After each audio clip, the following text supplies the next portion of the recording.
नमस्कार, बुलेटिन में आपका स्वागत है। आपके साथ मैं हूं जीनत सिद्दीकी। यूपी में आज सियासी पारा हाई रहा। सहारनपुर में मुख्यमंत्री योगी आदित्यनाथ और गृह मंत्री अमित शाह ने शाकुंभरी देवी स्टेट यूनिवर्सिटी का शिलान्यास किया और एक एक करके विपक्ष पर जमकर हमला बोला।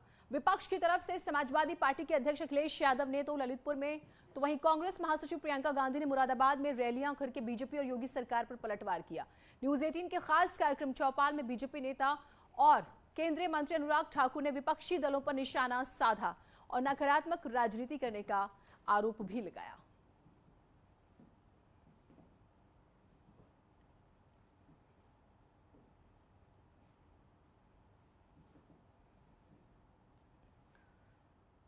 तो हुआ ये कि गृह मंत्री अमित शाह आज सहारनपुर के दौरे पर रहे, जहां उन्होंने 92 करोड़ की लागत से बनने वाली स्टेट यूनिवर्सिटी का शिलान्यास किया। इस दौरान उन्होंने अखिलेश यादव पर सीधा प्रहार किया। यूपी के विकास के लिए सीएम योगी की जमकर तारीफ भी की। बधाइयां, शुभकामनाएं। आदरणीय अमित शाह, भारत माता की।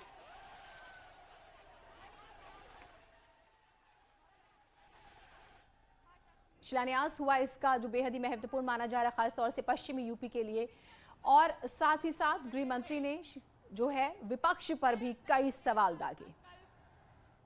मुझे ठीक याद है 2014 में मुख्यमंत्री थे, ताने लगाते थे, मैं प्रभारी था, ताना लगाया था वही मंदिर बनाएंगे मगर तिथि नहीं बताएंगे।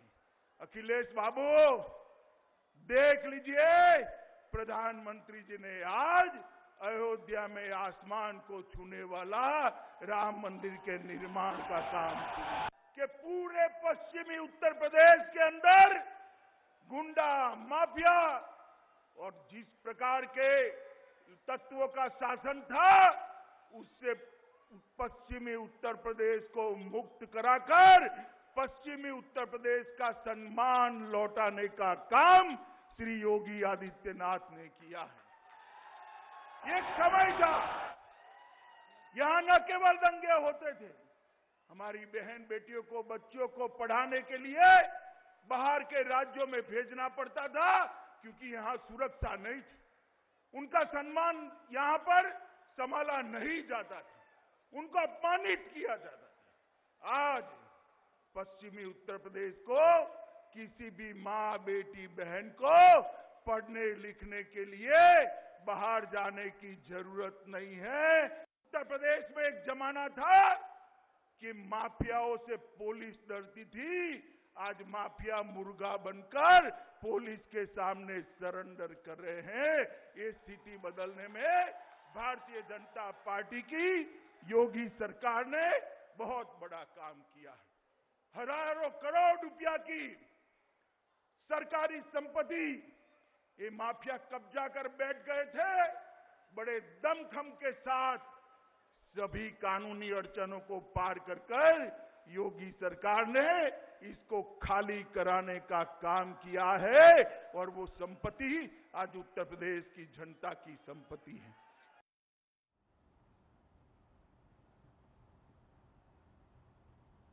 तो सहारनपुर में सीएम योगी ने कहा है कि पहले यूपी की गिनती बीमारू राज्य के तौर पर हुआ करती थी, लेकिन आज यूपी कई योजनाओं में देश में अग्रणी राज्य बना हुआ है। पहले जंगल राज था और अब कानून का राज है। सरकारों के पास विकास का कोई एजेंडा नहीं था। जहां जातिवाद होगी, जहां वंशवाद और परिवारवाद हावी होगा, वहां विकास और राष्ट्रवाद के लिए कोई जगह कैसे हो सकती है।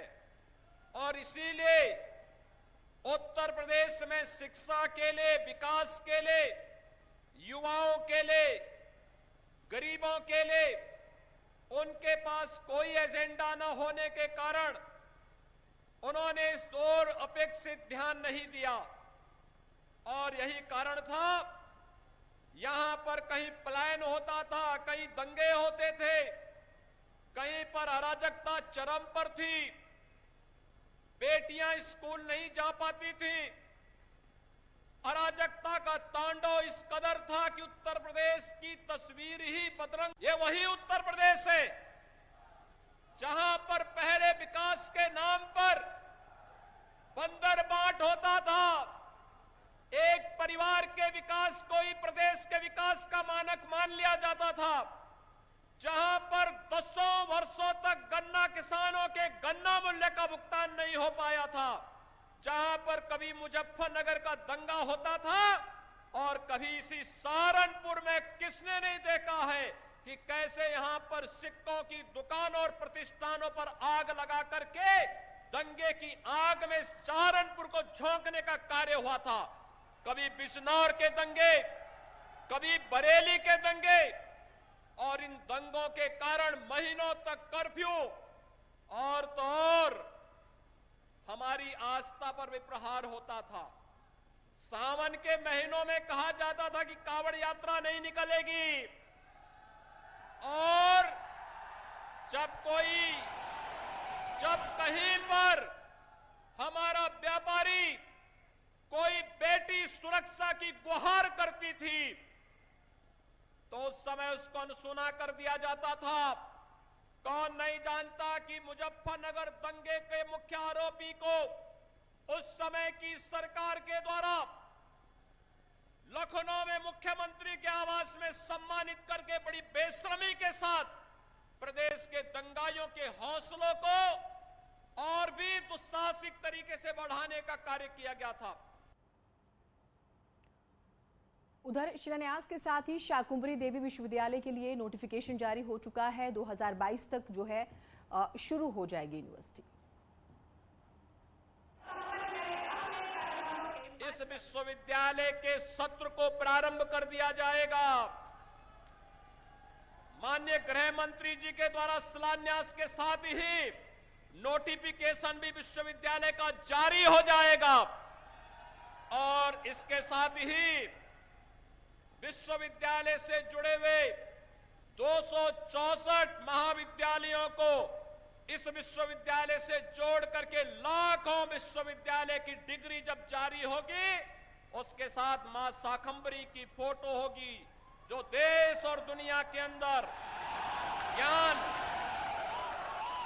शक्ति और ऐश्वर्य की प्रतीक मां शाकंभरी के प्रतीक के साथ साथ यहां की ऊर्जा, यहां की प्रतिभा और यहां के लोगों के पुरुषार्थ के प्रतीक के रूप में वह डिग्री जाएगी। तो समाजवादी विजय यात्रा के क्रम में ललितपुर पहुंचे अखिलेश यादव ने सीएम योगी पर सीधा हमला किया। उन्होंने आरोप लगाया है कि इस सरकार में गरीब सबसे ज्यादा परेशान हुए हैं। लॉकडाउन में मजदूरों को यूपी नहीं आने दिया गया था। तो ये उत्साह लखनऊ का मौसम बदलेगा, ये तो एक सवाल है ही, लेकिन अखिलेश यादव अलग अलग जगह प्रोग्राम कर रहे हैं और हर उस विषय पर सरकार को घेर रहे हैं जो उन्हें लगता है कि उनके लिए मुनासिब होगा।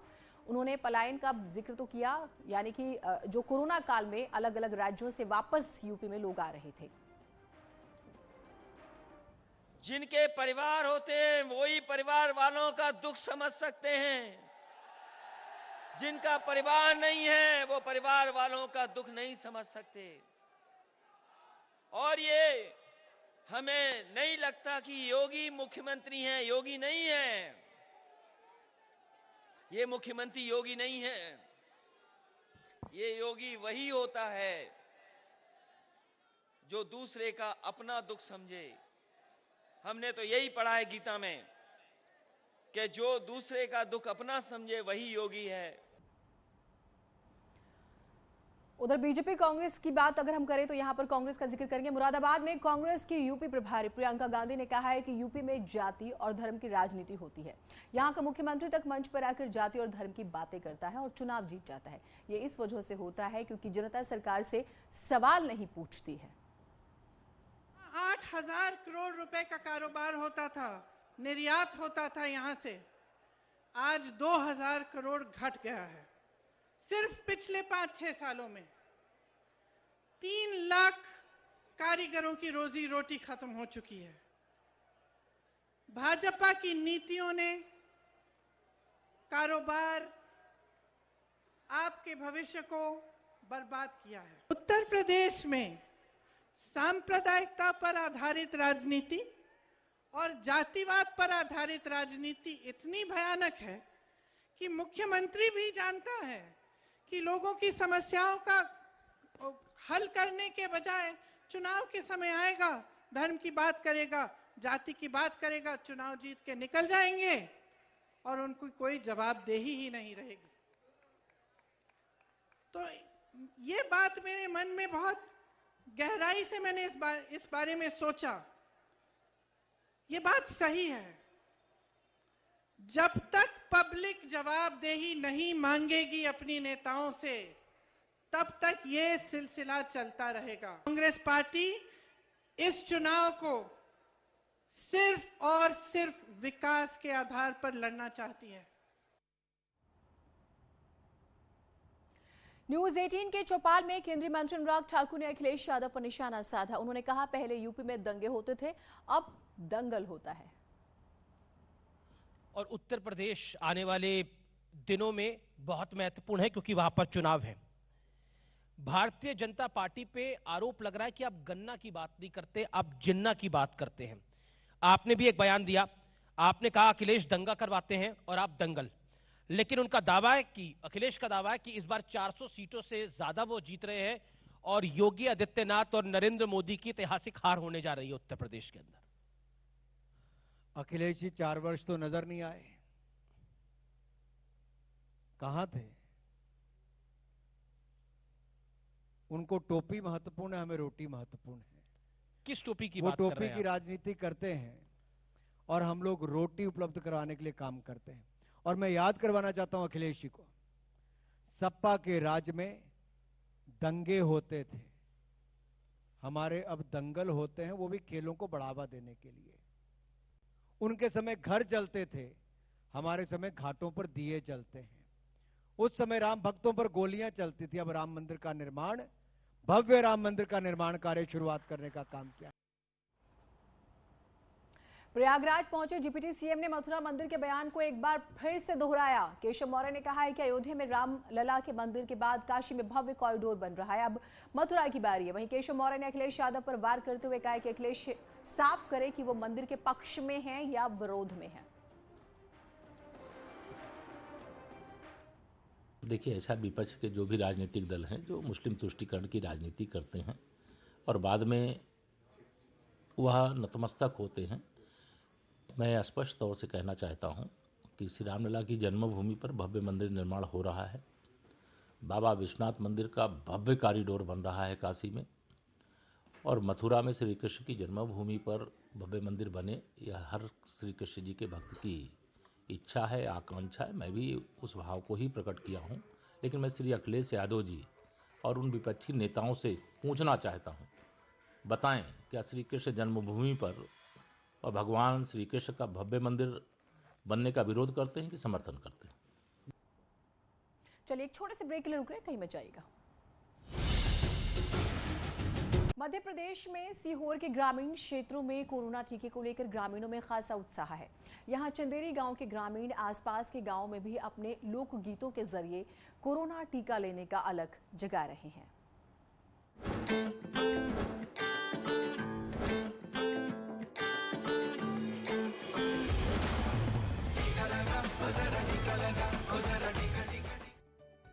%100 टीकाकरण की खुशी, गांव-गांव कोरोना गीत से अपील। सब मिल वैक्सीन लगवाए लो रे भैया, क्योंकि टीका है संजीवनी, लगवाया क्या? मध्य प्रदेश में सीहोर के चंदेरी गांव और उसके आसपास के गांव में कोरोना टीकाकरण अभियान चलाया जा रहा है। इसके लिए ग्रामीणों को जागरूक करने का बीड़ा खुद चंदेरी गांव के ग्रामीणों ने उठाया है, जो अपने लोक गीतों से कोरोना टीका लेने की अपील कर रहे हैं। इसके लिए ग्रामीणों ने मालवी भाषा में खास कोरोना गीत भी तैयार किया है। प्रधानमंत्री मोदी जी की भी यही अपील है, माननीय मुख्यमंत्री शिवराज सिंह चौहान जी की भी यह अपील है। तो हम ग्रामवासियों ने एक अनोखे अंदाज में लोकगीत गा करके देशवासियों को, ग्रामवासियों को गांव-गांव जाकर के ढोल मजीरा के साथ वैक्सीन लगाने की अपील कर रहे हैं। पूरे देश में अब 100% टीकाकरण पर जोर दिया जा रहा है। लोग भी अब समझ रहे हैं कि कोरोना टीके की दोनों खुराक लेना बेहद जरूरी है। चंदेरी गांव और उसके आसपास के कई गांव अब 100% टीकाकरण के लक्ष्य तक पहुंच चुके हैं। बाकायदे नियम का पालन कर रहे हैं, सोशल डिस्टेंसिंग पालन कर रहे हैं। लाइन से महिलाएं की अलग लगी है, पुरुष की लाइन अलग लगी है और बाकायदे वैक्सीन का काम प्रारंभ है। और मुझे उम्मीद है कि ये गांव पूर्ण रूप से आज वैक्सीन लग जाएगी। इतना डोज है कि गांव पूरा हो जाएगा। कोरोना महामारी के खिलाफ कोरोना टीका सबसे कारगर उपाय है। इसके लिए केंद्र सरकार की ओर से दुनिया का सबसे बड़ा कोरोना टीकाकरण अभियान चलाया जा रहा है। इसमें राज्य सरकारें भी 100% टीकाकरण के लिए अपनी भागीदारी निभा रही हैं। अब ये जिम्मेदारी हमारी है कि कोरोना टीके की दोनों खुराक लेकर कोरोना के खिलाफ भारत की लड़ाई को मजबूत करें। Bureau report, news 18 network.